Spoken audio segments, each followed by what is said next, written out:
Aguabit.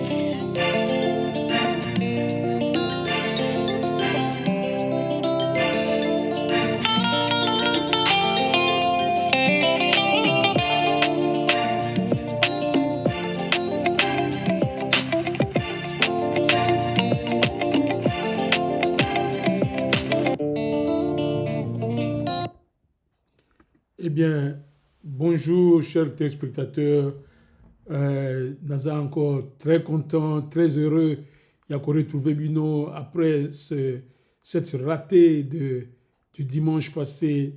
Parce que, bon moningai, en tout cas, ma Lili et Zamakasi, n'a attrapé un coup de froid. Peut-être vous ressentir dans mon voix et que ce n'est pas au point, mais nalobaki lelo oyo umoni wana na bandi émission na breaking news et que ça signifie que euh, la rumba, la vraie rumba, la rumba authentique, en tout cas ça bouge et ça bouge, tous en a choité. C'est Ferregol encore une fois, le capitaine de la rumba à Zongi na scène.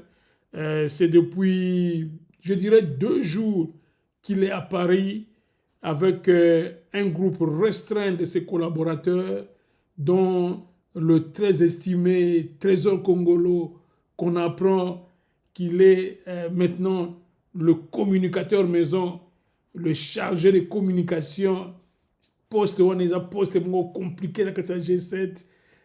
Donc ils ont comme poste moko et glissa kamakasi parce que to yebi bateau baleki wana na tamuke.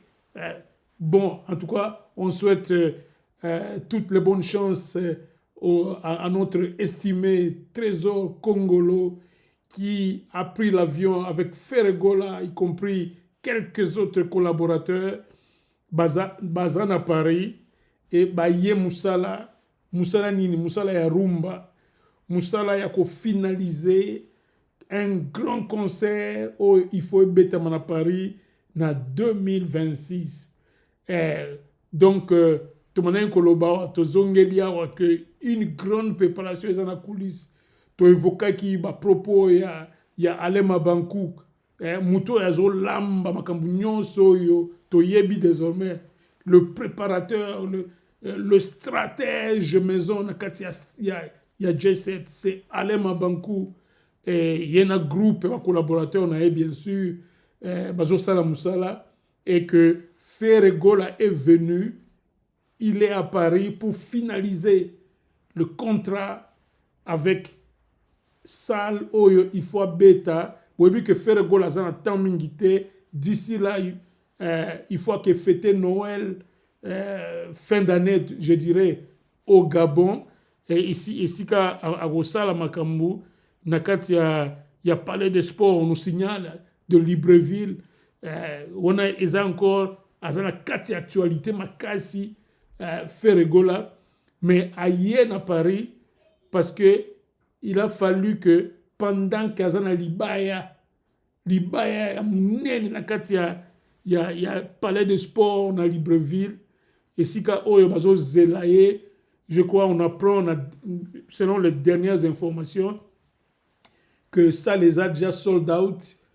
Ils ont sold out que faire azo zelaka le jour J ake kitsa makambu nakati ya Libreville na palais de sport. Mais il est question à Paris, Ferregola est venu finaliser un contrat avec You Arena, nous dit-on. Avec You Arena, nous dit-on. Ferregola et le G7 se sont décidés à se jeter à l'eau.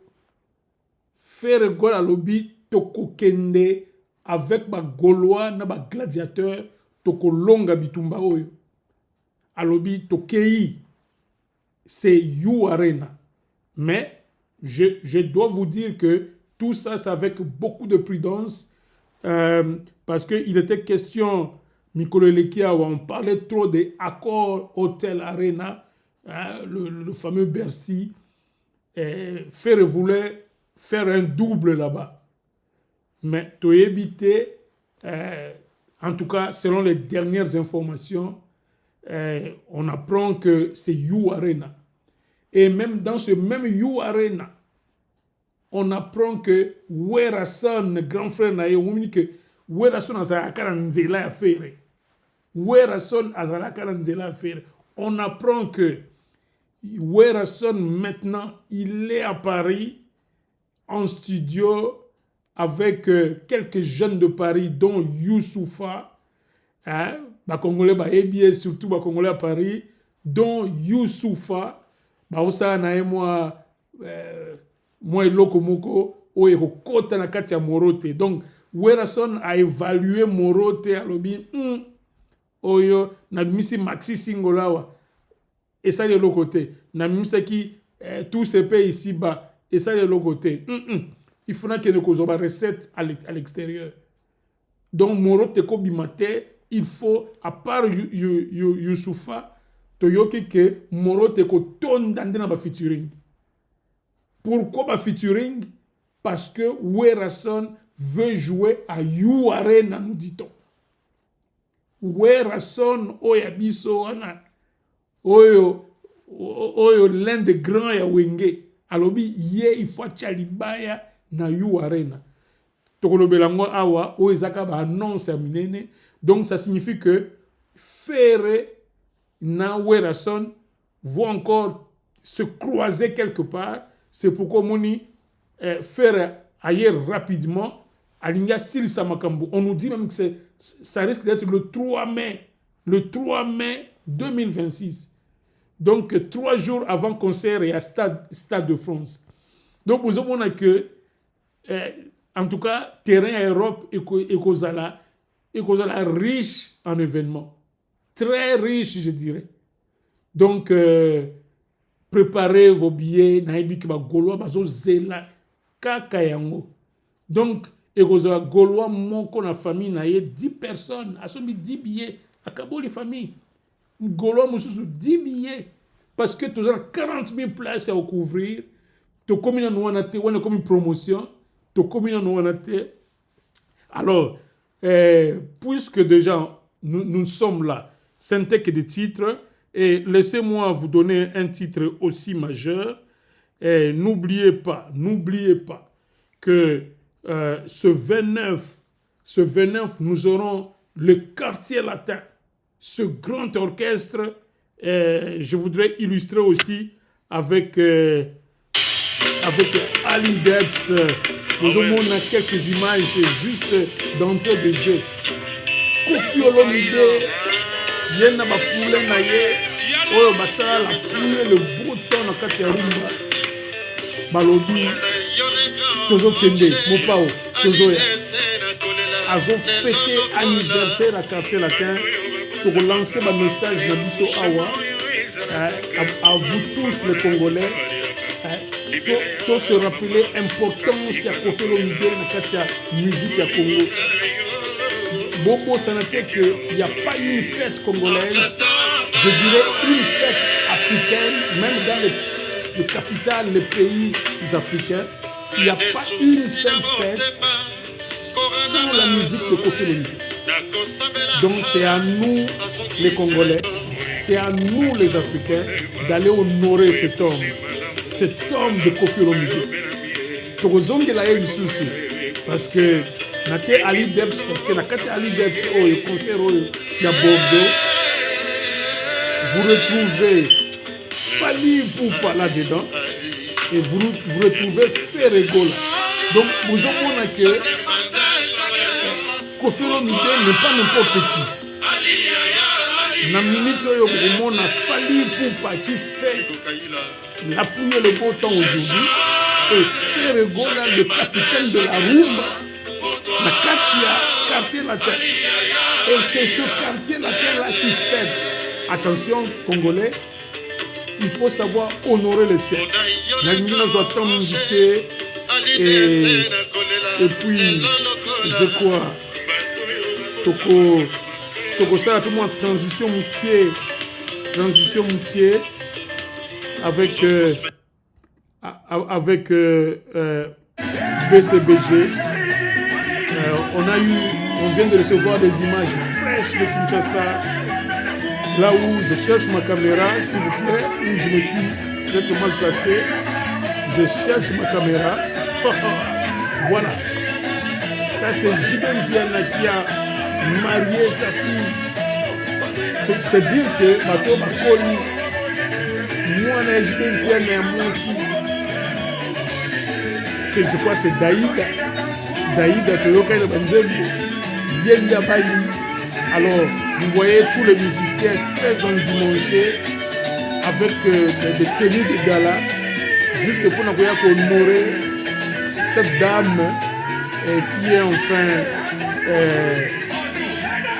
prise. Et ça, c'était juste la prédote. Bon, ok, c'était ça pour le titre. C'était ça pour le titre et le sommaire. Donc, Tozongana Plateau, vous comprenez qu'on n'a pas évoqué dans le titre le Stade de France, qui est aussi une actualité, mais qui a cessé d'être une actualité parce que ce qui devrait être la grande actualité de la musique congolaise aujourd'hui, le Stade de France de Fally Ipupa, le tout premier Congolais habitant au Congo, faisant la rumba, a joué au Stade de France. Aujourd'hui, nous qui sommes journalistes, nous avons décidé de déclasser cet événement de la une. Le Stade de France de Fally ne fait plus la une et ne fera pas la une. En tout cas, il y a une émission sérieuse, il y a Batu Oyo, Bayebi Moussala Oyo journalisme, parce que Bisso, Ezali, quand vous faisiez le droit, la science, la médecine, nous on a fait que le journalisme. Donc, tu là que, dans le contexte Oyo, concert à Fally Kobetama, avec beaucoup d'argent du trésor public qui a été injustement payé à Fally pour qu'il achète espace pour le stade Wana. Nous avons dit ici, à notre émission passée, ce n'est pas possible que Totiango à la une. C'est un événement. Nous-mêmes, nous serons à Paris. Nous serons à Paris parce que nous devons vivre l'événement. On sera à Saint-Denis. Ça, c'est sûr. Moi, je serai à Saint-Denis. Et je vais couvrir l'événement pour voir ce qui va se passer. Stand au Balobaki, stand, il y a gouvernement congolais, il y a stand de Rumba, nous sommes total en parce que tu sais que le gouvernement congolais a sorti de l'argent. Alors, biso to okende liso biso et kozaka tout à là. Et donc on ils sont justifiés 1 million. Alors, ce qui est athée, bon, biso to rendre compte, to CP là, mais après tout c'est la fête de la rumba et tout ça. Bon, donc c'est dire que c'est Fally Ipupa qui devrait occuper la une de l'actualité musicale de la rumba, mais c'est plutôt encore une fois l'homme de Voandissa, l'homme de Ngebu, Ferregola a vu avion à quitté à Paris, je crois, et puis a quitté un peu incognito. Vous remarquez parce que nous avons senti que grand frère Naé Werason alingaki a damé pion. Alors Aboyaki a annoncé, faire Aboyaki a annoncé voyage à Paris parce que la négociation est déjà avancée. Il faut quitter rapide. Parce que Viona a au court-circuité biso, tozangi date, parce que la date elle-même, c'est du symbolisme. C'est un symbole nango. Il y a l'igni, il y a ça l'actualité nae, pendant que Fally Ipupa a ça l'actualité nae. Mais Werrason voulait lui enlever son actualité. D'où il fallait que Noki Fergolaya a finalisé la salle, na You Arena. Je vous dis, ça peut être Accor Arena parce que selon les informations que nous avons eues, la salle visée, c'était Accor Arena. Accor Hotel Arena. Mais en dernière minute, c'est comme si faire cette découverte d'une tokotika salwanate. Il faut que kende puis toko beta pembeni ya date oyo fali azobeta. En défaut ya fara. Toyaki ya wabiso, nous on n'invente pas les choses. Il est interdit à un journaliste d'inventer une information. Et biso ça va professionnel à médias, nous on ne peut pas inventer. Nous on préfère se taire que de venir dire n'importe quoi devant vous. Donc on a appris selon les sources bien renseignées, généralement bien renseignées, proches à G7, que c'est You Arena. Alors, nous disons, si c'est You Arena est à blague. Et à blague, c'est pourquoi G7 mo bimba et fan de liango. Toyoka ki ale ma bankou, zoloba. 2 stades, Tobo ça la tête, 2 stades de martyrs, et ça déjà, il y a qu'au fanda. Même gouvernement a beaucoup soutenu. Mbongo se foutami, ba droit, il y a stade de se foutami. 2 stades wana, et puis na palais de sport na Libreville pour na Noël, pour la fin d'année. Et puis nini monter à vol na Paris. Nde yango yo ayeko sukisa yango abi de to signer mikanda. Juste au bête en Paris, mais pas dans n'importe quelle salle, c'est You Arena. Donc au bête en Gaulois, na gladiateur, après, la boulon là-bas. Donc c'est cela que Tolinga qui d'abord to banda émission Oyo avec alerte générale dans milieu ya Gaulois na gladiateur. Parce que si nos informations sont vraies, c'est bien beau de faire l'actualité. Parce que tous l'annonce et qu'il y a dans quelques heures, notre salle émission, peut M. Sili, faire pas intervenir. Mais je me dis, comme faire un week-end, à le bureau est lundi, mardi. Donc, c'est une affaire d'heure que l'UEOANA n'a date, bien sûr, parce que je parle du 3 mai. Total. Parce que c'est tout à fait normal. Stratégie, ils auront toujours à huis clos. Il faut un groupe restreint. Parce que sur une stratégie comme Mokilimo Bimba, journaliste, parce que Pandi, ils sont sur une stratégie. C'est pourquoi nous respectons, mais tous les gens fin lumière na biso, to tira comment information, il canal télé ko bangate, eza You Arena. Yo kenena sanswana. Eza You Arena, to ko mi boka na maikuna. Donc, alors, pour cela, comme c'est You Arena, tout ça des missions pratiquement spéciales pour ce déplacement rapide de faire à Paris. Alors, on ne peut pas faire une émission comme ça annonçant un grand événement comme You Arena sans que tu vois ça, sans que tu ngebu. Allons-y avec le tout premier concert où on a chanté cette chanson, J'aime bien, à la place de Lemba, échangeur, Toukei, encore avec Ngebu et Vwandissa. Alors, c'est parti, la technique. C'est parti.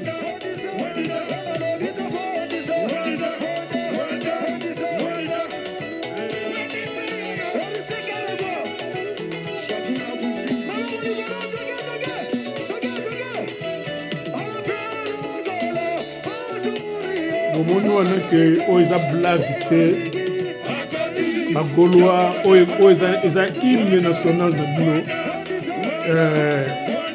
c'est le moment pour na bino kolakisa bolingo na bino attachement na bino tomonaka bino na ba TikTok tomonaka bino na ba Facebook non na ba Instagram babiloko oyo surtout bavwandisa na bangembo jeune fille natalaka boye wow.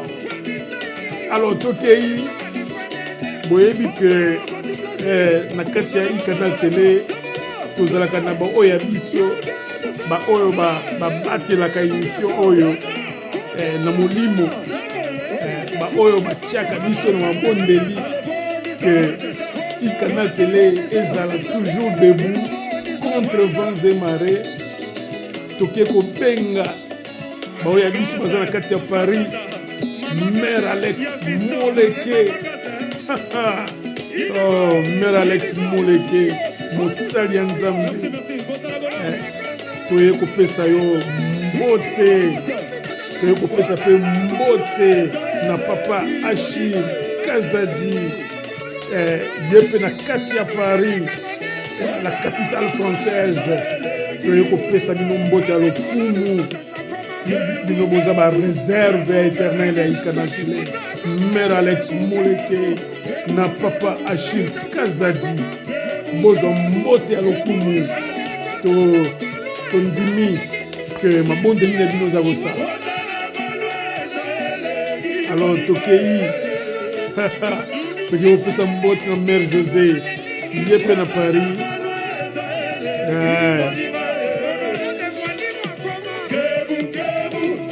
Kitoko mingi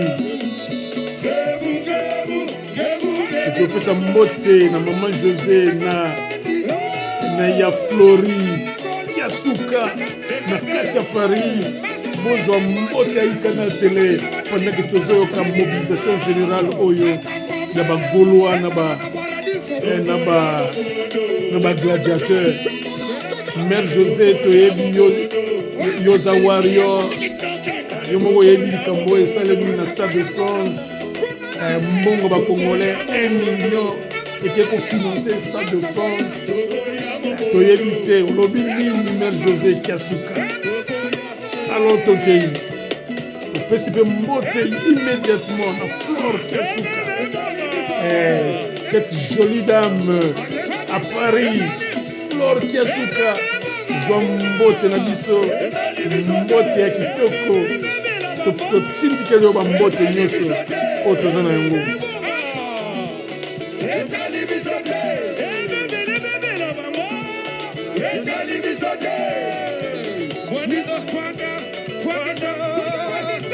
Tolingi topesa mbote ya lokumu na kati ya Luanda na ya na biso Sisi Selenge. Na kati ya Luanda ya na biso Sisi Selenge. Yoza na kati ya Luanda na bino nyonso bana courageux congolais boza na kati ya Luanda bikinayi koluka na kati ya Marthe na couloir botondaka na couloir Marthe le Kifangonda ya Sisi Selenge topesi yo mbote biso baleki na yo awa na ikanal tele.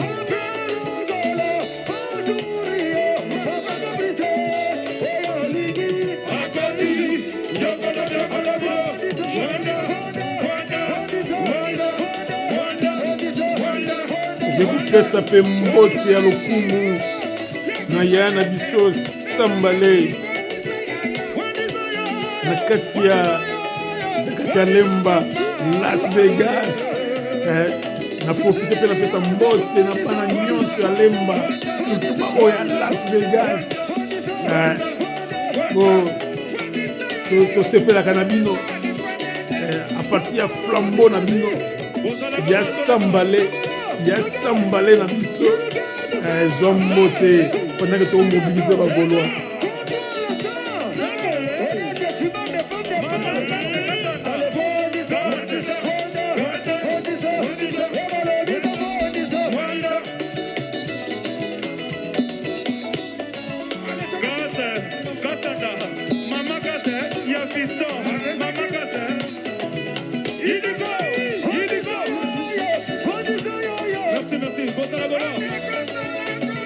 Toyebi kozala Gaulois ezaka elengi nde batanga yango oyo Gaulois. Toyebi te kozala Gaulois eza elengi, tomonaka bino na baTikTok tomona abino na ba Instagram na ba Facebook elengi nde tomona abino ngebu. Alors c'est le moment soki tokozokende na URL tokoyi kosukosu bonyata mobondo bosala mobondo na kati ya URL toza sûr te que gouvernement ya biso ya Congo ekoyede bino ata mwa 500 000 toza sûr te effort nyonso eza ya bino bagoloa ngebu kitoko mingi topesi mbote na ya dokumane na lemba ye moto akambaka lemba Presse TV ya dokumane ya na biso Arthur Mambu le prof topesi mbote na ya Asha Movoto na kati ya Paris ya Asha Movoto zombote na biso na ba respect totepe kopesa ba respect na biso pendant que tozoyoka nzembo ya mobilisation oyo na ya na biso Michel Mbayabo na kati ya Newcastle ye na mère Afo Mbayabo ya na biso Michel Mbayabo doyen incontournable na kati ya Newcastle ya Michel Mbayabo ya mbambote ya ikanatu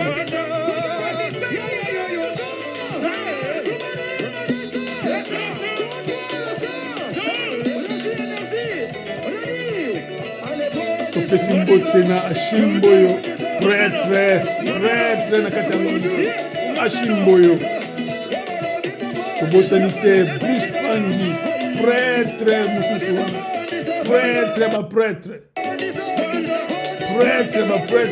Bruce Pangi na kati ya Londres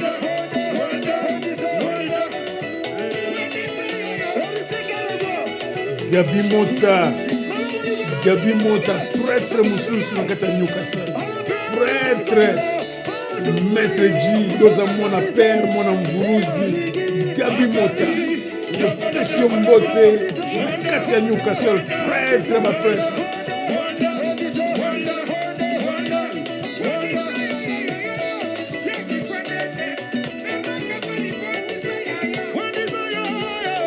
bozoyoka hymne national ya bagolois parce que likambo monene ezozela bino bagolois po bosala mosala topesi mbote na Janine Mboyo eza na kati ya Londres zwa mbote ya Canal Télé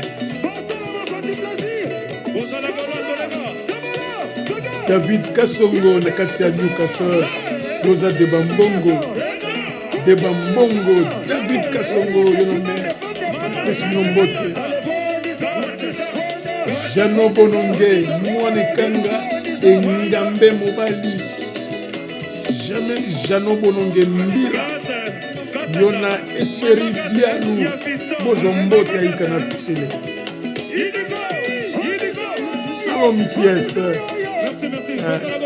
Salomikies yona petite sœur na biso Iza Maiza bozo mbote pesi mbote na Mami Onia waza fidèle ya Canal Télé Mami Onia na biso zwa mbote ya Canal Télé tobosani mère Amina de Jean Paul topesi mbote mingi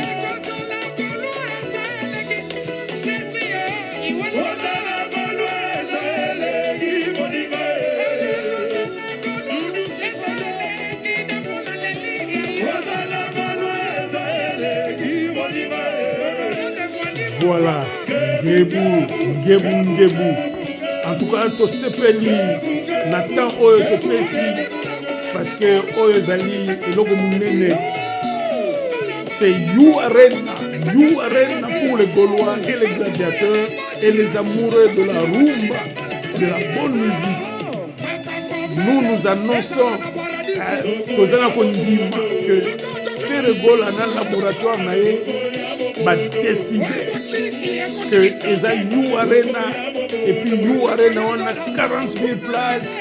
Tozela mobondo yango tokoya mobondo. Alors biso tozawada tozozela. Abi tozozela.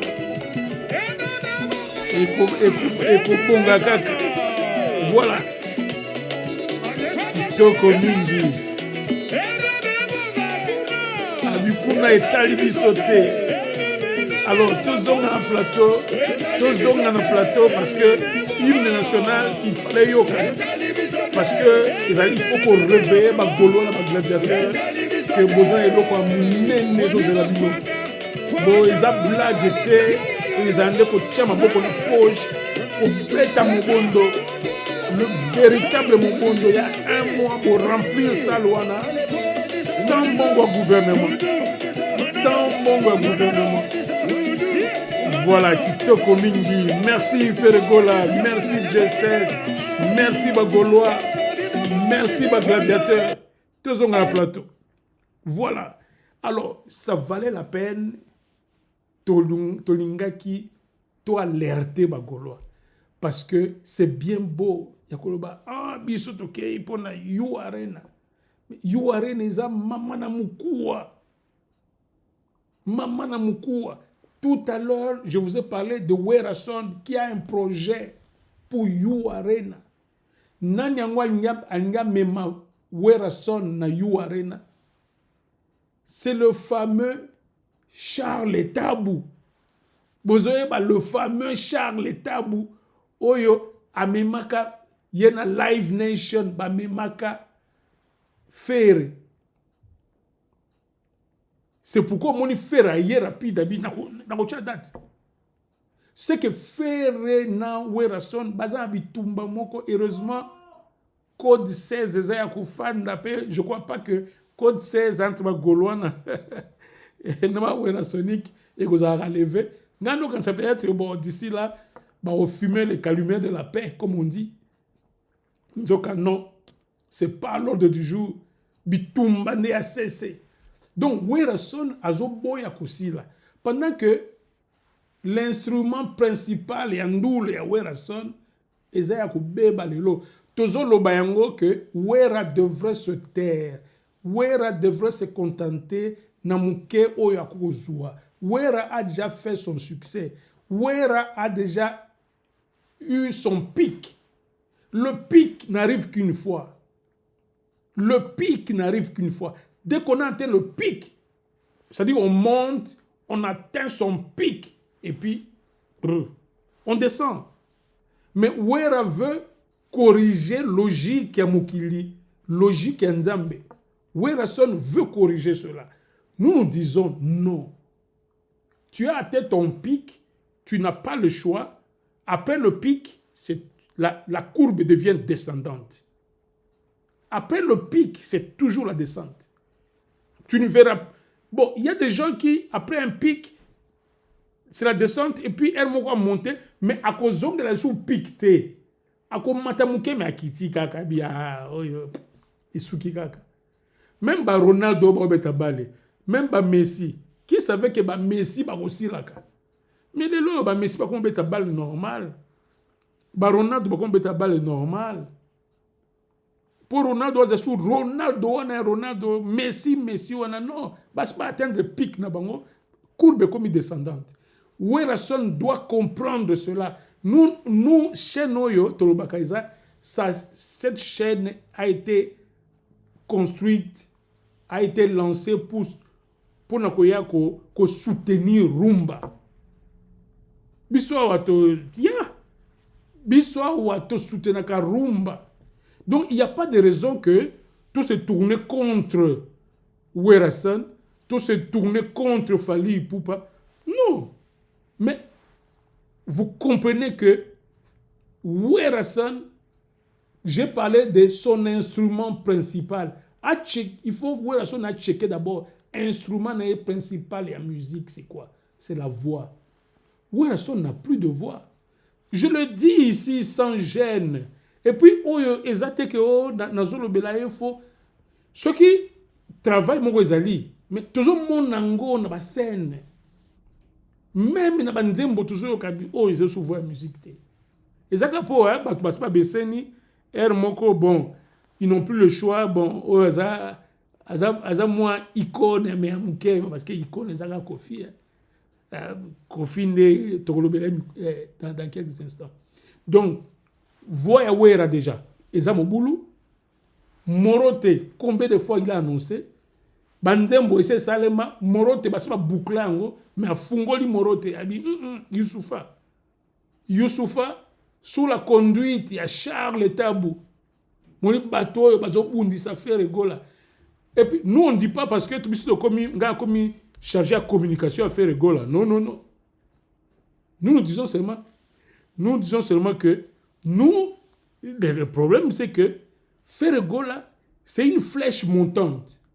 Qu'on laisse notre flèche montante de la rumba à que nous la compétition à Davido, pour to zongela rumba et zongela espace africain. Est-ce qu'aujourd'hui, Werason peut faire une guerre contre Davido? Davido, tous ces jeunes qui brillent maintenant en Afrique. Mais bateau ko ravir biso à place wana ko zongi sa biso na place et ça va faire Ferregola. C'est pourquoi nous soutenons Ferregola, nous voulons qu'il aille de l'avant parce que c'est un bon produit. Tout le monde est d'accord avec sa voix, avec ce qu'a Yembinzembo correct. Et puis Kitoko, qu'est-ce qu'il faut d'en faire? Ça sera aussi la même chose avec Fally Ipupa. Mais Fally Ipupa, il est tellement nabanzela mikuse, ba petite magouille, ba biloko, ndesika azo baby sa carrière na ye. Il n'y a pas d'honnêteté dans Fally et tout. Nous aimons Fally. Mais il n'y a pas d'honnêteté. T'as la Stade de France, puisque c'est bon, total anan. Et comme ça, là, à remplir encore combien de mois? Non.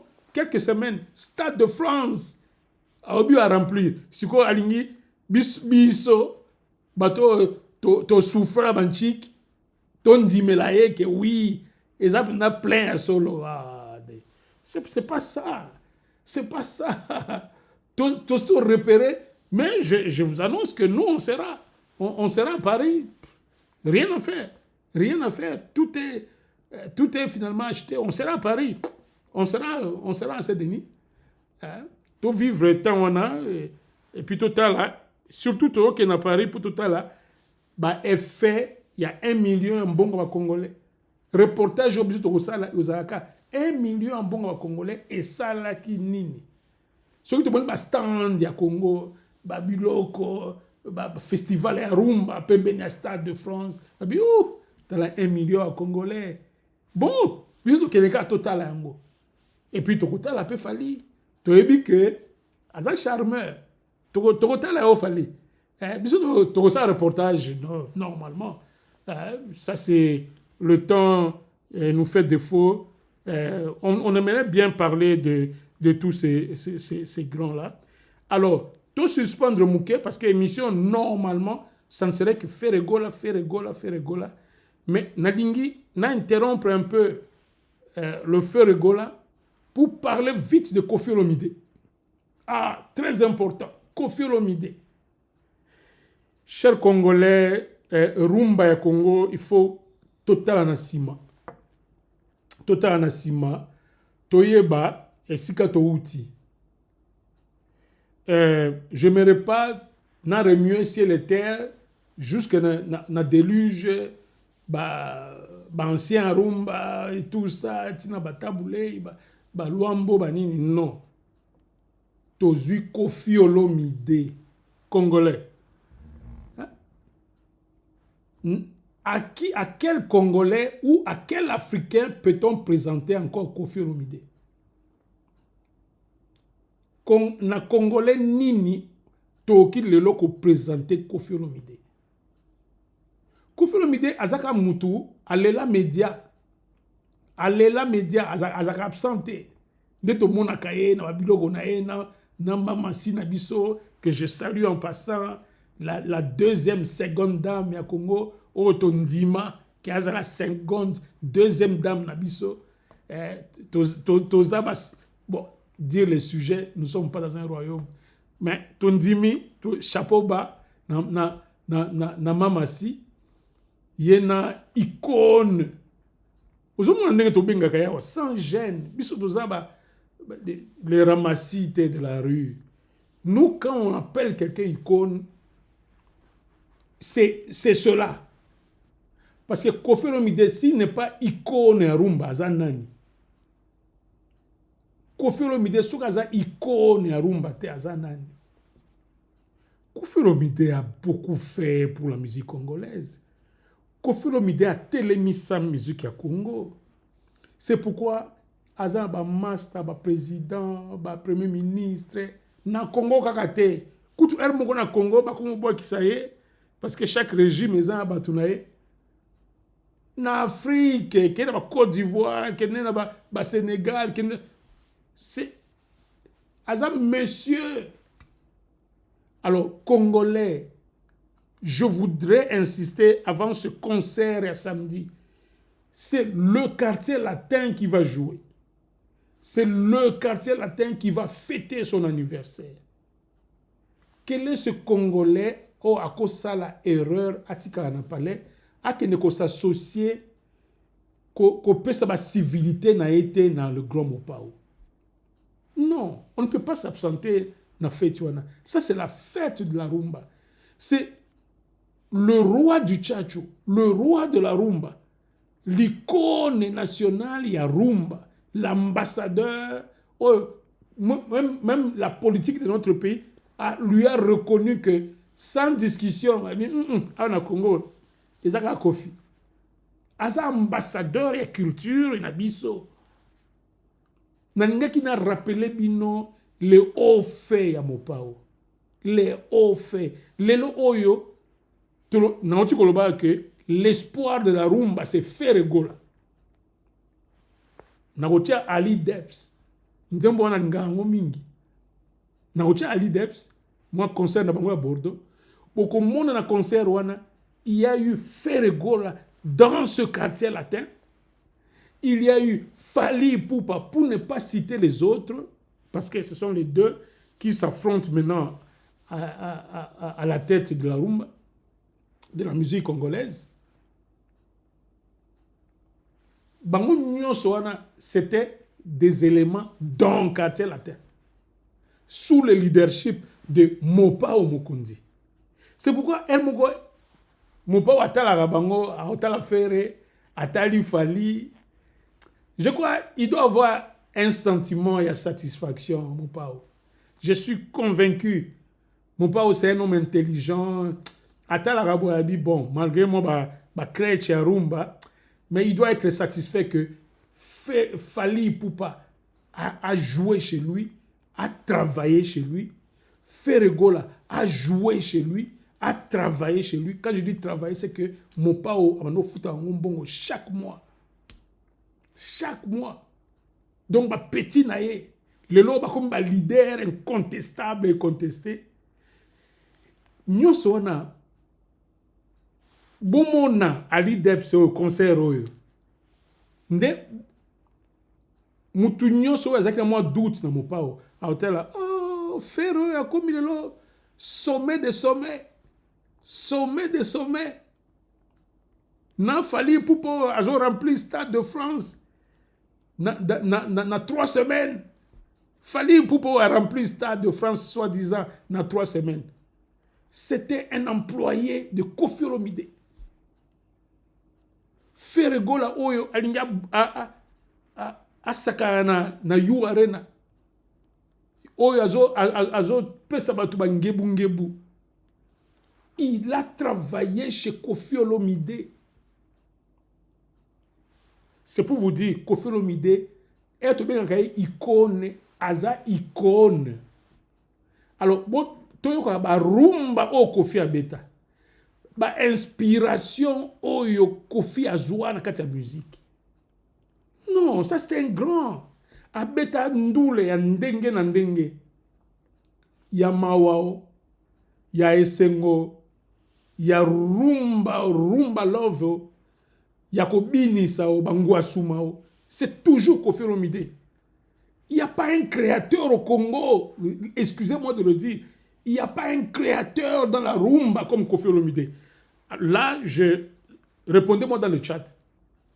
Un créateur comme Koffi Olomide. Là, mon honneur, je le mets en jeu. Il n'y a pas un créateur dans le monde de la rumba comme Koffi Olomide. Toyebi, taboulé, créa. Mais tala ba variété. Ti Koffi a kotatina bangouasuma. Abeta ba rumba love, abeta ba nzembo ya ndenge na ndenge. Ti lelo azo continuer composer ba nzembo et puis ezo ça un succès. Bomo na mama si mikolo na marché na suprématie. On a ça ba écriture ya Koffi Olomide. Ba écriture ya Koffi Olomide, ba arrangement ya Koffi Olomide. Alors donc na sengibino en conclusion parce que l'émission est en temps, je pouvais rester ici même pendant 1 heure ne parler que de Koffi Olomide. Pour un Congolais digne de lui-même, pour un fan de la rumba digne de son nom, concert à Paris, il y a anniversaire, il y a quartier latin. Non, allez vous amuser. Allez vous amuser. Normalement, Ferregola devrait être là. Fally Ipupa devrait être là. Tout le reste devrait être là. Batou, vivre sous la nostalgie. Koffi a côté ça Batou. Allons-y, Toyoka, Ali Debs, Yangonde, Eko Pesabino idée. Qui est Koffi Olomide? Parce que quand vous voyez Fally Ipupa, tel que vous le connaissez aujourd'hui, remplissant le Stade de France en 3 semaines, et quand vous voyez le padre Azuria, tel qu'il est aujourd'hui, le capitaine de la rumba, Ali Debsawa, sous le leadership incontesté de Koffi Olomide, Nde Esikawana, Aza, faut que l'ongolaye n'a pas polémique. Koffi Olomide, c'est hors série.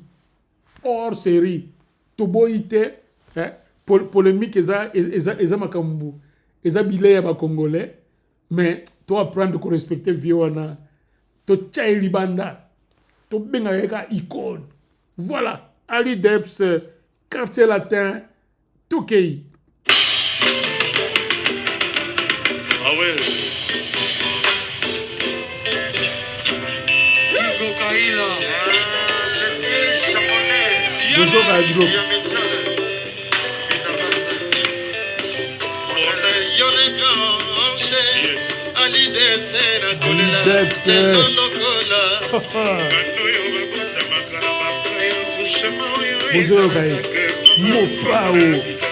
Toujours égal à lui-même. Icône, légende de la musique congolaise. C'est la légende de la musique congolaise.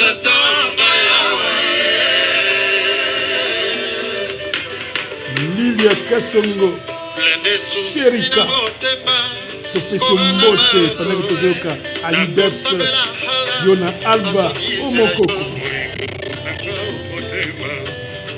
Ma micro va nous déranger.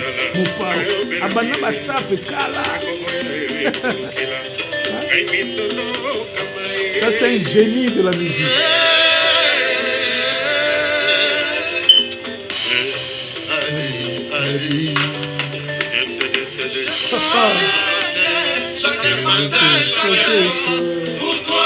Côté Kobela, Feli Moleke, Nakacha Bundes, Yena Dodi Nagadi. Feli Moleke, Yokan Demboye, Feli Moleke. Tolingi Tombena, Leki Nae, Leki ya Koffi Olomide. Sandra Kazadi, Mo Sandrino. Mon pa ou mon kondi. Tu comprendre, instrument et déranja kiyo. Na kati ya Bordeaux. Na kati ya Bordeaux. Vous allez reconnaître Ferregola, na Fally Ipupa. au sein du quartier latin, sous le leadership de l'icône nationale, Koffi Olomide. Non, il faut honorer cet homme. Il faut honorer cet homme cause de la Koffi Olomide a pu fêter. Cause de la Koffi Olomide a pu fêter. C'est le moment à honorer chaque jour qui passe. Voilà.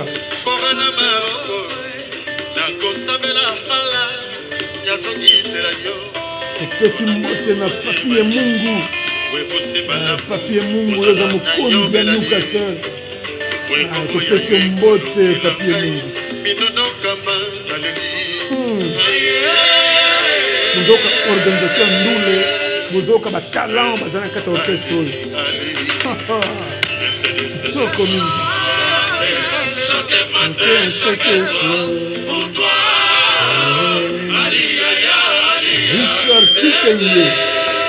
Richard Kitenge na kati ya Newcastle Zombote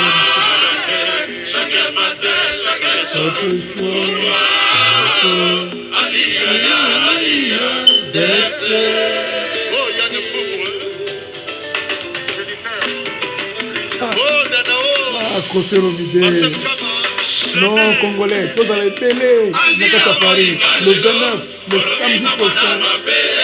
Le samedi prochain avec Mopa ou Mokonzi.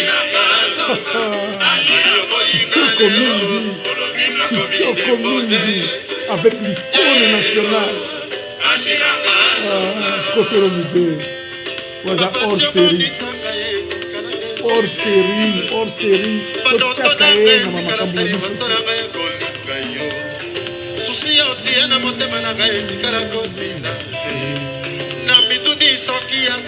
Kitoko mingi. Topesi mbote na Micho Wansai Sokoto. Topesi mbote na kati ya Newcastle.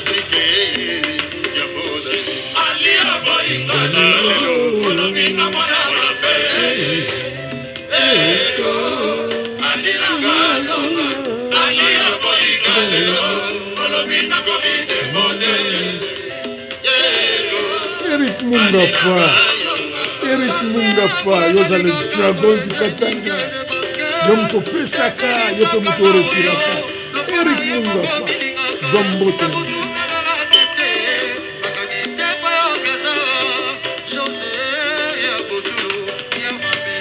Fali Poupa. Odi King Odimba. Mwana propre. Yona Douglas, Bozombote Itanike.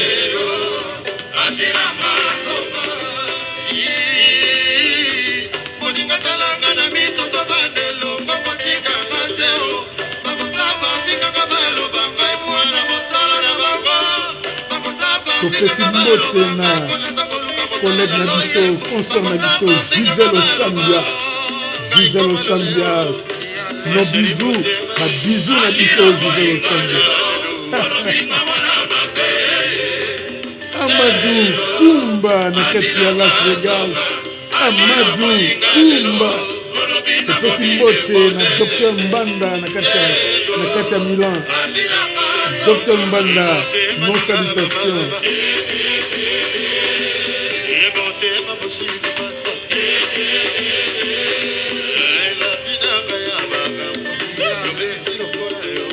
Kitoko Mingi, c'est ça le quartier latin. De la belle musique. Allons nombreux honorer notre icône nationale. Celui qui est hors pair, hors série, Koffi Olomide.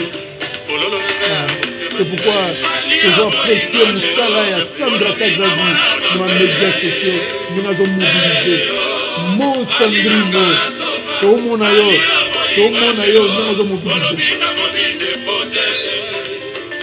Aux gens a raison, mon Sandrino. Kitoko Mingi.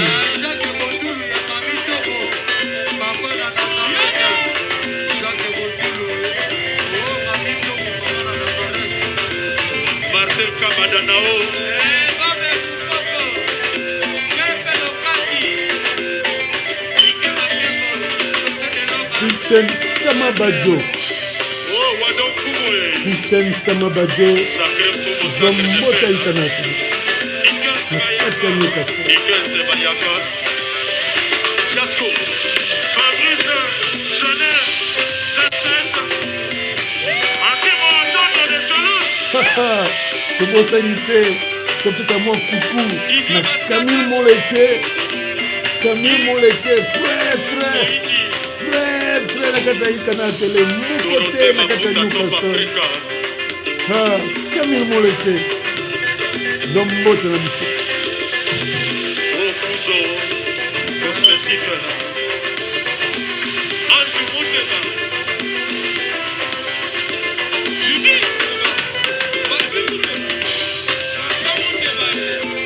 Pesi Mbote na Mama Deborah Batuli, Yena fiancé na ye, le Charles, Basile Coquille. Deborah Batuli, Yachek. na le Charles Mouteds, Jasco. Tobo Sanité, Vera Mouteba na kati ya Paris, sans oublier Kimo Drum, na kati ya Paris. Voilà. Ah ouais. Ok, merci beaucoup. Ça valait la peine qu'on parle de mon pao en ces termes ici. Ceux qui t'ont honoré les lois faire gola, les lois ba gaulois, na ba gladiateur. Mais binonde il faut ton di sa sal wana za papa na bino ba gaulois na ba gladiateur, ba warrior, bolanda falite, bo kende kotonisa, bo honorer quartier latin. Yango ndeza ba mamel o nourrisaki Fally Ipupa. Faire azaki déjà nourri na wenge. Histoire na wenge, faire c'était déjà un produit fini. Faire au moins on peut comprendre que vieux libéranga yamuka loba na interview abi mais eloko na apprenait pas mon pao isa sens ya koyemba cœur abi confiance donc azaka intraitable côté à cœur abi côté wana bo fouiller faire alobango abi eloko na apprenait na quartier latin isa cœur koyemba na cœur abi confiance azaka makasi nango c'est pour toyoka ba cœur ya quartier latin ba nous a mystique et faire reconnaître abi non a yekola en fait eloko ya apprenait penza et puis a apprécié à Koffi Olomide abi cœur bon ce qu'il fallait pour pas kolobani il a appris beaucoup kaka style ya rumba love na ya betakawa azwango wapi et pas vieux mon pao parce que kolo rumba love c'est Koffi Olomide donc ezaka appelle que to respecter vieux wana mon pao s'il vous plaît ce que tu as baki no biete ba biezananu bien concert wana il fallait za sold out congolais concert wana samedi bo staffé wapi beaucoup ne staffé na concert à quartier latin beaucoup c'est plus na Koffi Olomide wana za icône na bino muto abinisa bino na ba fête tout depuis bo ko latine bo komi lo fête moko te ezanga ndula ya Koffi Olomide Koffi za mystique za hors série. Bon, je ne crois pas que dans atteindre l'objectif na sur ces éléments tout que j'ai programmé. Bon, alors le troisième pour lequel on va parler un peu, c'est Mukonziaba Wenge. Mukonziaba Wenge, lelo oyo, azosa l'actualité pour le mois nae. Il faut honorer les siens à Balissi Moana. C'est pour vous dire qu'il faut commencer à respecter ces gens. Bah, sous bateau tia ba ngona minoko pa pamba te ba comme baza ba papa et puis ba comme na ba kilo moi jibe a comme na ba kilo moi na moi si abali et tout ça donc toyoka et loko BCBG et réserva qui jibe mpiana pour na là on salue son ancienne épouse qui est venue aussi à la fête on sent bana bon, réconcilier, c'est trop dit. Bon, on a vu Jibin Piana danser le Moutouachi et tout ça. Yemoko ancienne compagne na ye azoseka bio ta John ngao John ngaye makamba bolingo et la mystique. Bon, allons-y avec JB Mpiana et les BCBG.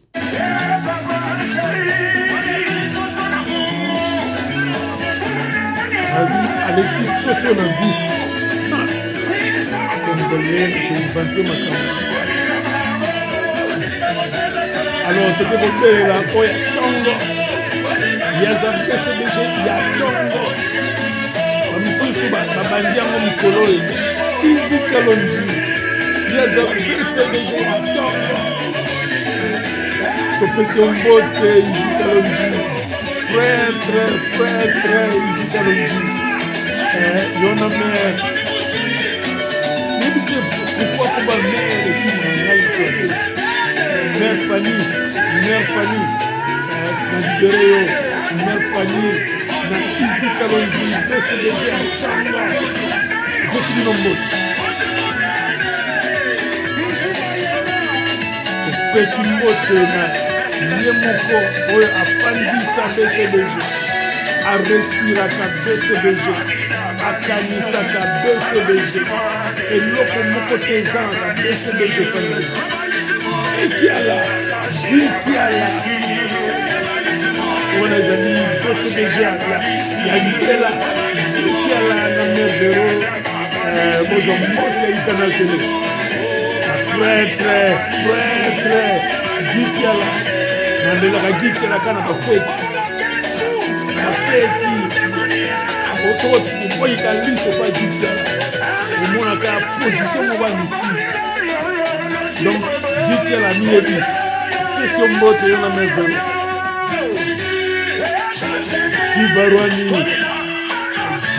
gibarwani oyo eza bilei na yo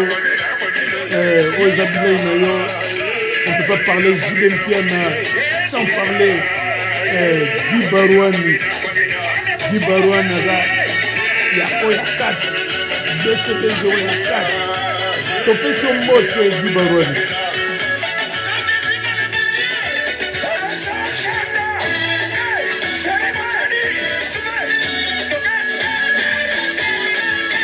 opesa mbote na Eugène Moleke na kati ya Yoville d'Afrique du Sud Eugène Moleke topesi mbote yo na bacourageux congolais na kati ya Afrique du Sud bozwa mbote ya Canal Télé depuis Newcastle soki mpe na kati ya King Kasavubu Ngirungiri Bandal Kitambo Binza Ngaliema pourquoi pas Gombe Njiri Lemba Matete bino nyonso Kinshasa bino oza bamure ya rumba Canal Télé pesi bino mbote mingi po émission ezala nde fete ya rumba bozwa mbote tobosani mpe baoya biso baza de l'autre côté de la rivière bandeko na biso ya Congo Brazza bino boza na kati ya Brazzaville bino boza na kati ya Oando na kati ya Pointe Noire partout na kati ya Congo Brazza toyoki ke JB Mpiana ozala kuna mikolo ezaloya aloboyamba ye wana za trésor ya rumba ya Congo aza mokonzi ya baoyo boreservele accueil chaleureux na kati ya Congo Brazza na kati ya Brazzaville topesi bino mbote bandeko na biso ya Congo Brazza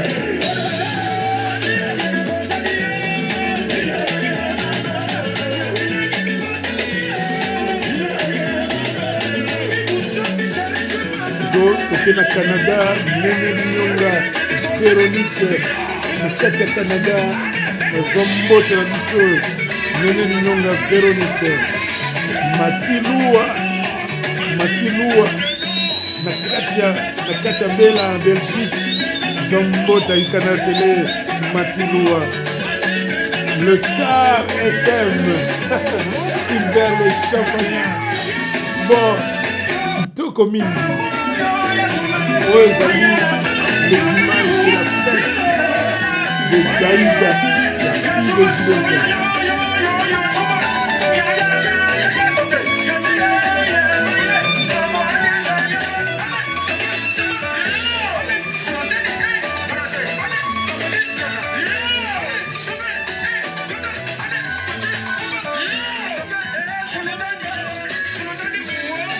kitoko mingi bozomona. C'était parfait, parfait.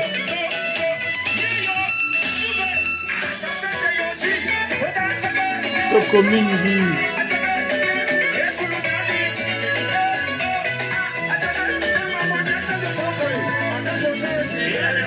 Rufine Apudu. Rufine Apudu na biso. Zombote international.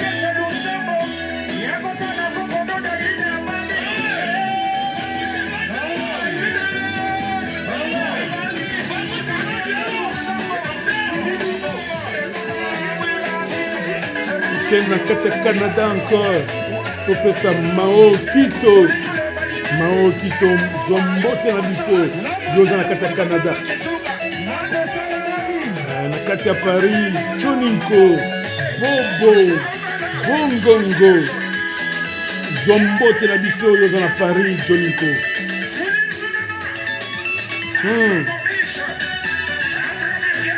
Toke na Suisse. Toke na kati ya Suisse topesa Valérie Lusambo. Valérie Lusandu. Excusez ngai. Yoza na kati ya Suisse Valérie Lusandu. Zombote ya Canal Télé. Abdul Kumba yope. Abdul Kumba Abdul. Na kati ya Suisse. Yona Valérie Lusandu. Bozombote ya Canal Télé.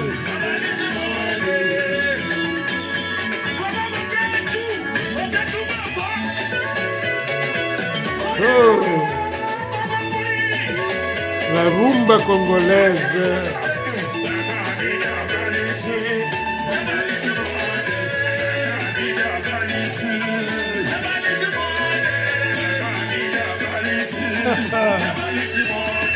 Cette émission se termine en beauté. En beauté. Kitoko mingi.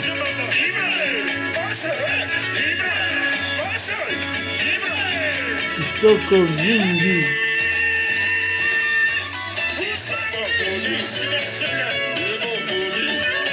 Tobosani mpe na kati ya Kasavubu Mugilagila yena Antolo Ngange. Tobosani bino te Mugilagila na kati ya Kasavubu yona Antolo Ngange. Canal Télé ebosani bino te.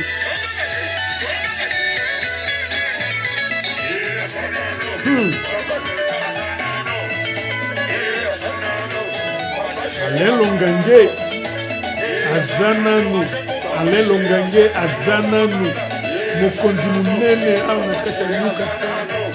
Alain Longange zombote ya Canal Télé toyebi ke badate na anniversaire komi kopusana. Alain Longange topesi yo mbote. Pati Mungwande yozali moko ya Canal Télé expert maison ondimio topesi yo mbote Pati Mungwande.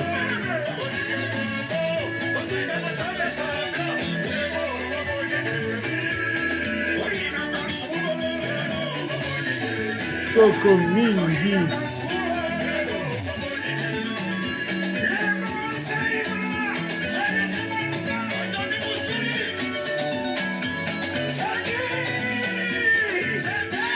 Tobosani te 12 yoza chef ya 12 tribus. Topesi yo mbote 12 moto monene.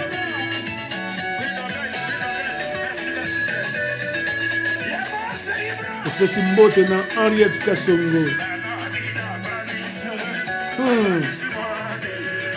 Papi Nzoiba zwa mbote na biso yo pe BCBG mususu prêtre Papi Nzoiba.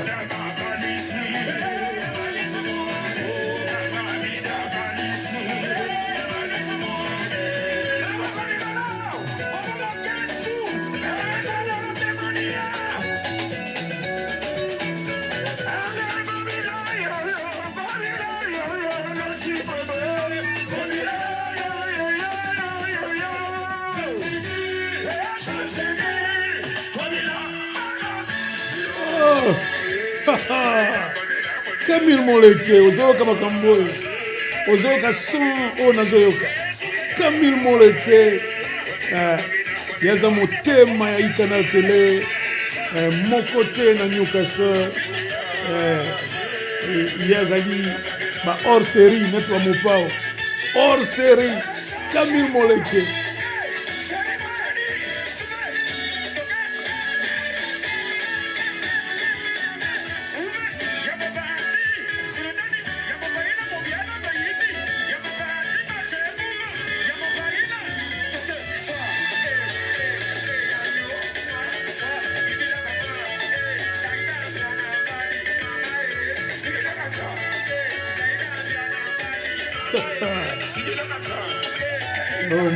Somo.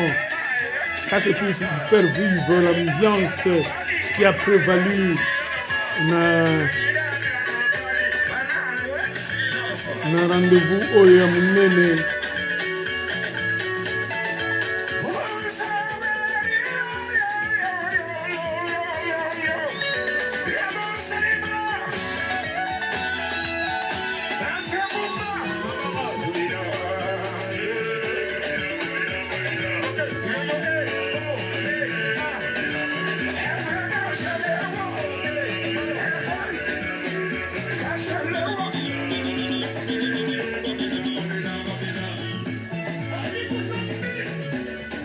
Toko mingi.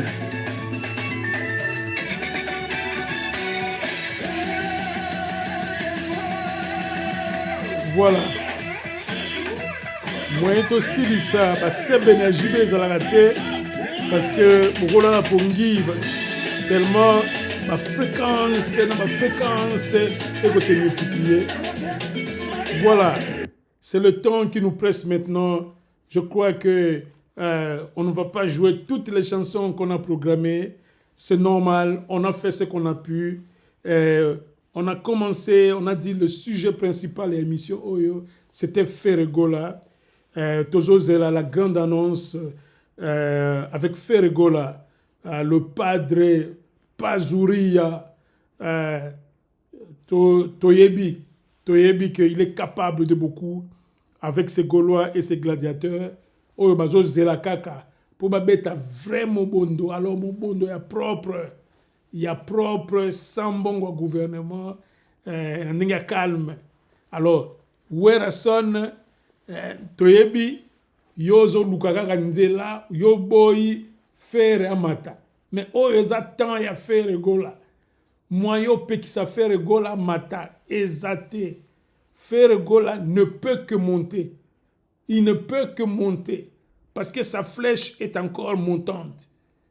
Yo oso atteindre pic na yo alors que faire azo matana na komina noté mukola ko atteindre pic wana bandibo. Donc y a pas de comparaison. Tozela si featuring na yo na Youssoufa ndeko sala que Werason tu peux te permettre aujourd'hui de jouer à You Arena, mais ça sera une grande aventure. Ce n'est pas Youssoufa seul qui va faire ça. Bon, c'est une stratégie totale. Morote ndenge kobima, mais Keba Ferre n'a pas encore dit son dernier mot. Aozéama vont dire ça et ça a été quitta à libérer le mususu. Donc et quoi tout fait nzembo nyon sur le marché parce que la stratégie de Ferre et G7 c'est quoi? C'est de rester dans l'actualité. On est sur le rebombaté. Il dit l'actualité musicale et à rumba ne doit être que tourner autour de Ferregola, naba Gaulois, naba gladiateur, na G7 naïe. Dès que yon mec au côté marché, il n'y a pas bimisi. Alors tout le monde autour toujours à Gaulois. Donc c'est comme ça que nous voyons ça ici. Donc na habité toujours sous qui sa émission Oyo. On a un peu débordé, veuillez nous en excuser. Tokende na, voilà, avec ING Arena, avec ceci, et on se dit au revoir certainement avec ça.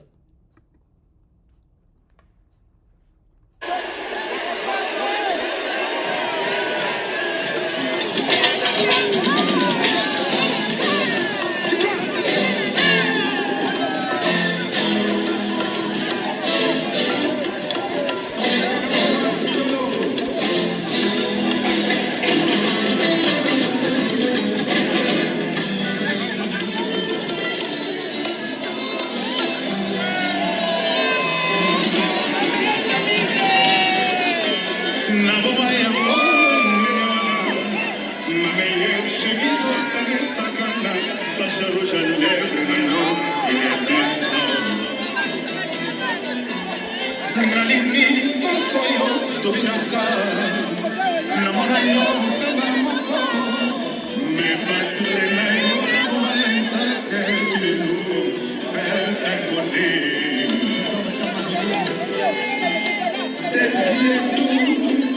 Topesa mbote na international Toko Dianga international onazali kulutu na biso awa na Newcastle Toko Dianga na topesi yo mbote mpona kolingo babaluki na kati ya batomona bango kokomaboya ngai topesi mbote na Gibi Dimu de Congo Brazza, de l'homme de Brazza, Gibi Dimu.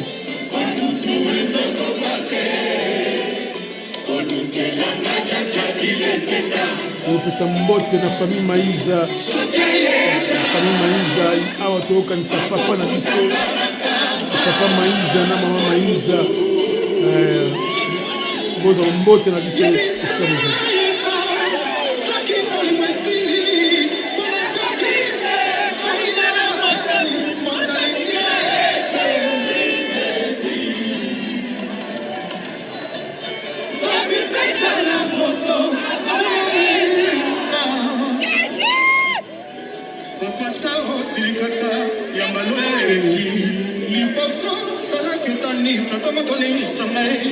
Cette fois-ci, comme un procès, mon bimbao, n'a qu'au ben machine, si on me l'est, sans se défendre, il faut la saler au côté. Pour saboter Ghana, Kemae, pour les motos, Wakariga avant. Pour saboter Ghana, Kemae, Batura, Chokomolana, Bakomatayamambe. Bonjour Kamou. La voix d'or. Azo varié, à côté de tenor, à côté de katikati. Ça c'est très rigolo.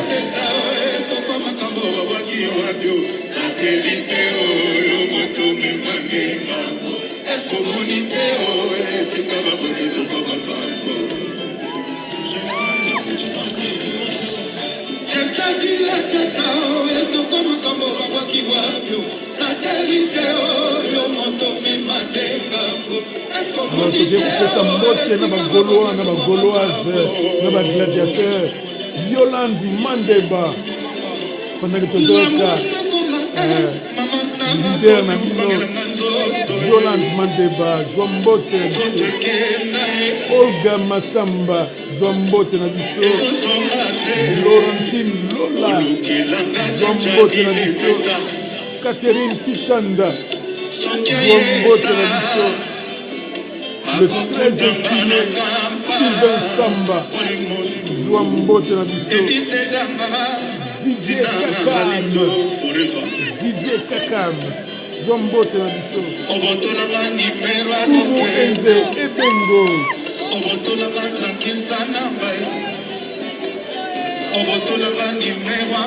Valérie Mbouaki Gauloise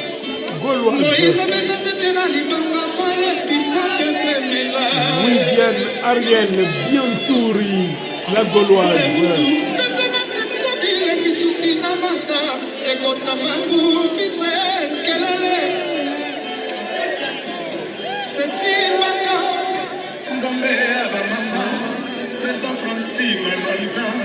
Sort commune du Ferré.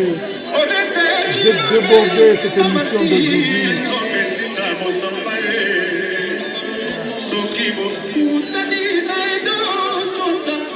De la caca, écho, compte rendu, il y a négociation, il y a début à semaine entre Ferregola et Youarena. Si ce n'est pas Youarena, ce sera certainement accord.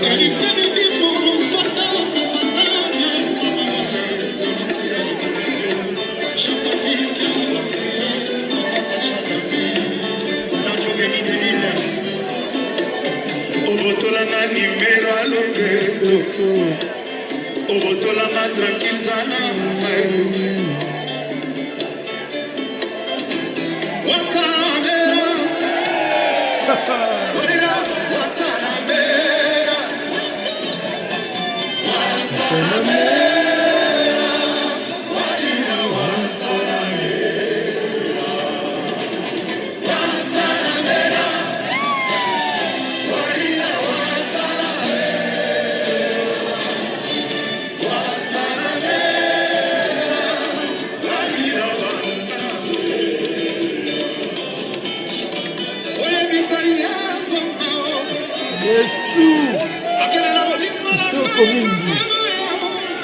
la rumba touche à sa fin. Et nous avons beaucoup débordé aujourd'hui, plus de 10-15 minutes. Veuillez nous en excuser. Et ce mardi, vous aurez Édifions-nous, notre émission chrétienne avec Édifions-nous ce mardi avec le Saint-Esprit de Dieu.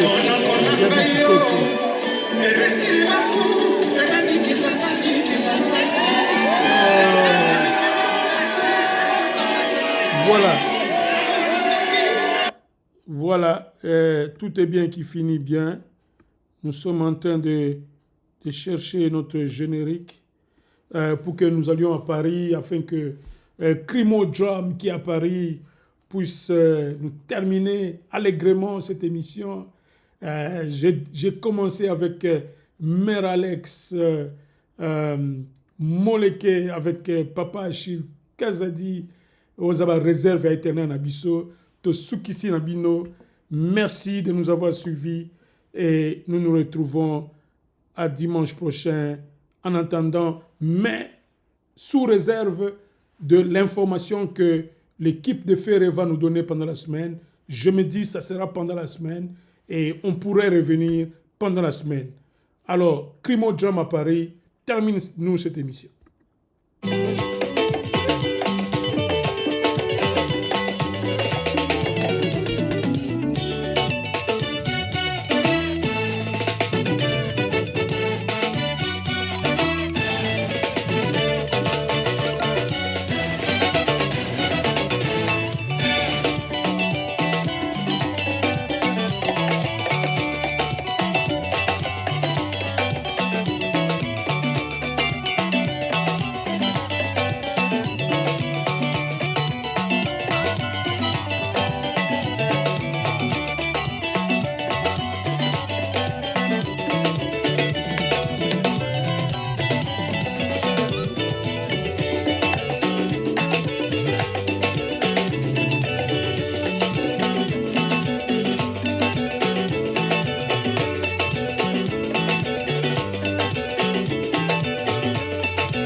Le meilleur de meilleur.